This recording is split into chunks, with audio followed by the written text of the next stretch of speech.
할렐루야. 주 예수님 은혜 안에서 평안하셨습니까?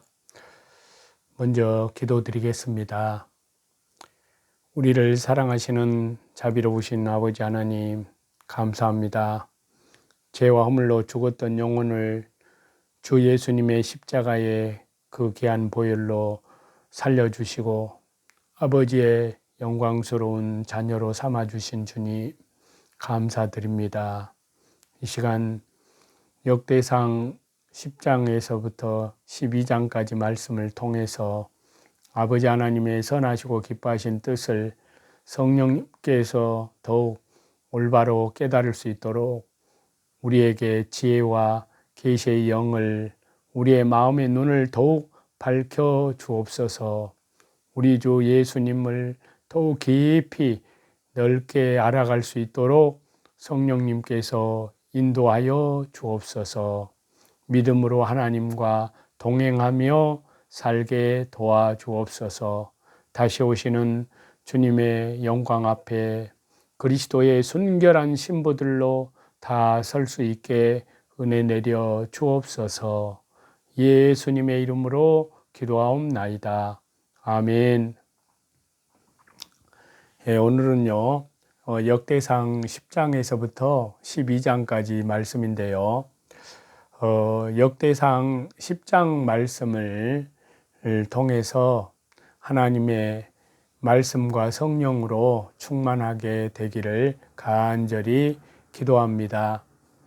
자, 역대기상은 전체적으로 크게 두 부분으로 나눌 수가 있는데요. 그것은 태초 아담에서 포로 귀환 세대까지 이르는 선민 역사의 계보를 다루는 전반부, 그러니까 역대상 1장부터 9장까지와 그 다음에 이 역대기에서 가장 중요하게 생각하는 다윗 언약을 받은 당사자와 다윗 왕조의 제1대 왕이기도 한 다윗의 일대기를 성령님께서 기록하게 하신 후반부입니다. 자, 한편으로 전반부의 마지막 단락인 역대상 9장 35절부터 그 마지막까지 말씀은 사울의 계보를, 그리고 후반부의 첫 단락인 이 역대상 10장은 사울 왕가의 전사와 몰락의 장면을 말씀하고 있습니다. 이는 다윗의 선왕으로서의 사울의 행적을 간략히 요약함으로써 결국 문맥상 전반부와 후반부를 이어주는 도입부적인 그러한 역할을 하기 위해서였습니다. 그래서요, 역대상 10장 1절부터 6절까지 말씀을 보시게 되면 사울의 죽음과 그 일가의 몰락에 대해서 말씀을 하고 있는데요. 이 역대상 10장을 통해서 이 역대기에 기록한 목적을 성령 하나님께서 잘 나타내주고 있습니다. 그래서 다윗 왕과 그 왕조의 역사를 소개하여 포로에서 돌아온 이스라엘 백성이 그 시대의 신앙을 본받아 언약 백성으로서의 신앙을 회복하기를 원하고 있는데요.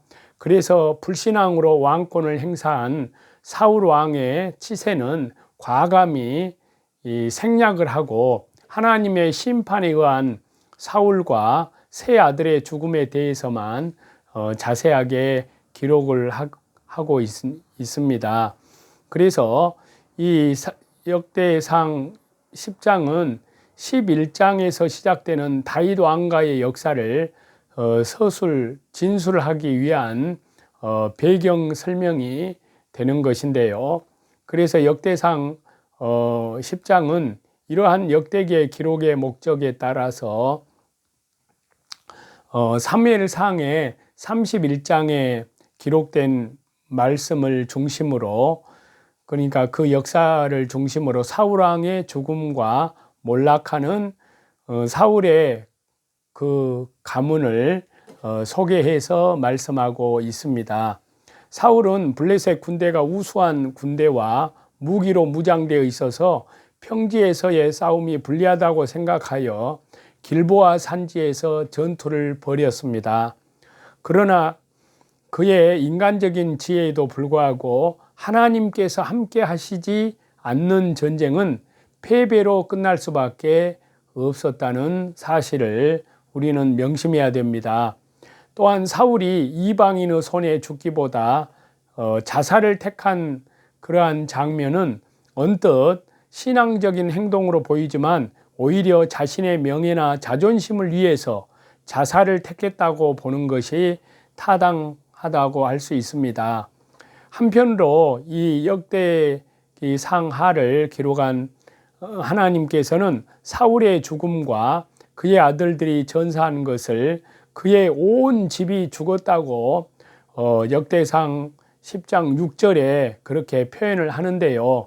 이로써 사울의 가문이 가지고 있던 왕권이 끝이 나고 새로운 왕권을 가진 다윗의 가문이 들어설 것을 보여주고 있습니다.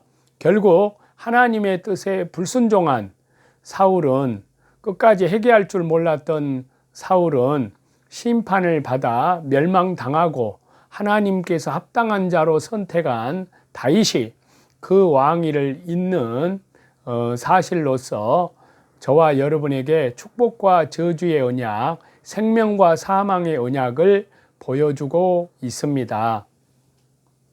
그 다음에 역대상 10장 7절부터 14절까지 말씀을 보시게 되면 사울의 장사와 심판의 원인을 말씀을 하고 계시는데요. 아까 말씀드린 대로 사울 왕과의 전쟁을 승리로 이끈 블레셋군은 잔인하게 사울의 시체를, 죽음을 우상 다곤에게 바쳐 사울은 죽은 후에도 수치를 당하게 됩니다. 다만 왕 재직 시에 길르앗 야베스 거민에게 행한 선한 정치 덕분에 그곳의 용사들이 장례를 치러 주었습니다. 또한 여기 본문에서는 사울의 패배와 죽음의 원인에 대해서 여호와 하나님께 범죄한 것, 즉 여호와 하나님의 말씀에 불순종하고 하나님께 국정을 묻지 않고 기도하지 않고 모든 일을 자신의 독단으로 자신의 불신앙으로 처리한 사실을 지적해서 명확하게 기록하고 있습니다. 즉 병력이나 무기의 열세에 의한 패배가 아니라 하나님의 함께 하시지 않음이 그 원인인 것입니다. 그러나 사울의 불신앙으로 인한 전쟁의 패배가 이스라엘 전체의 몰락이 아니라는 사실을 다윗의 등장을 통하여 보여주고 있습니다. 하나님께서는 다윗을 왕으로 임명하심으로 새로운 하나님의 통치 신정국가를 수립하신 것입니다. 그래서 이스라엘의 역사는 오로지 창조주 하나님, 성부, 성자, 성령, 성삼위일체 하나님에 의해서 주관되고 있다는 사실을 14절에 강조하고 있습니다.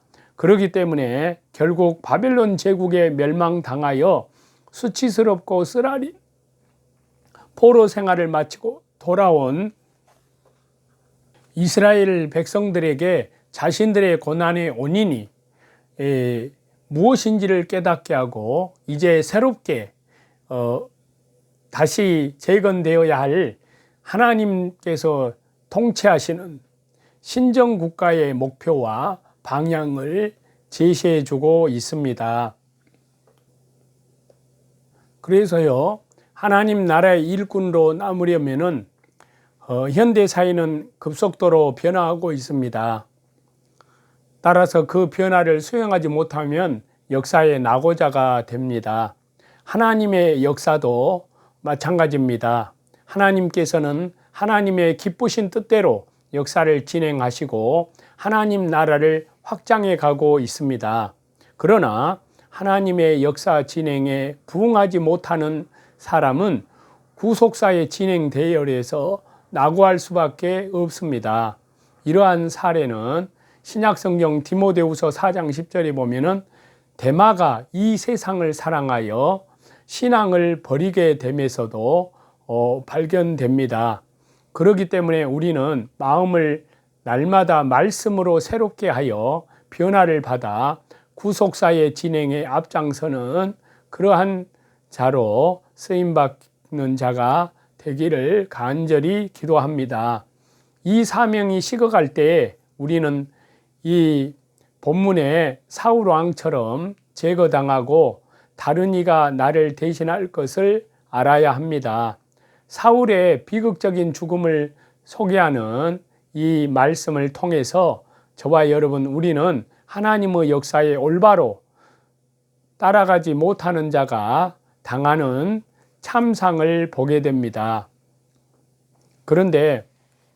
그래서 하나님 나라의 일꾼으로 남으려면 첫 번째는 여호와 하나님, 우리 주 예수 그리스도, 성령 하나님, 참으로 하나님의 얼굴을 구하면 남게 됩니다. 사울 왕의 비참한 최후는 그가 여호와께 묻지 않았다는 데 있습니다. 여기서 묻다라는 것은 질문이라는 의미 외에 구하다는 뜻으로 기도와 말씀에 대한 순종의 태도로 쓰여졌습니다.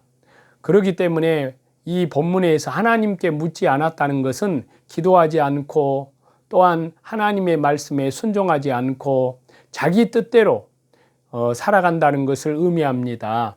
이처럼 사울 왕이 신정 하나님 통치 왕국의 고귀한 왕의 자리에서 쫓겨날 수밖에 없었던 것은 신정 왕국의 진정한 통치자였던 창조주 하나님께, 우리 주 예수님께, 우리 주 성령님께 묻지 않고 기도하지 않고 자의대로 자기 생각대로 행동한 데 있습니다.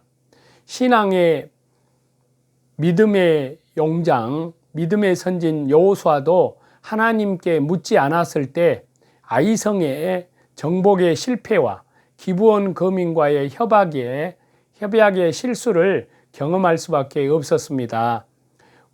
저와 여러분, 우리 역시도 하나님께서 역사의 주인임을 깨달아 안다면 하나님께 구하지, 하나님께 기도하지 아니할 수 없습니다.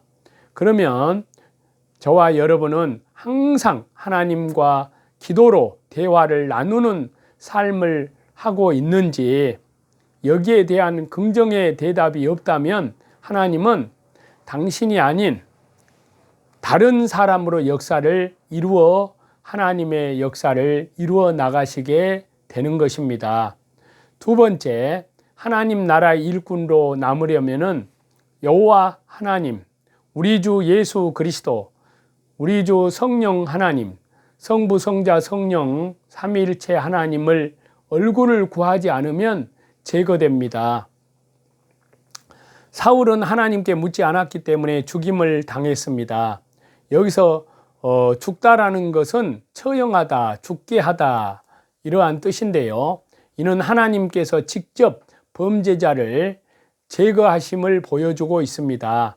이처럼 하나님께서는 사람들이 자신의 의로, 인간의 의로 역사를 세우지 않고 인간의 자의대로 역사를 세우려고 할 때에 필히 심판하십니다.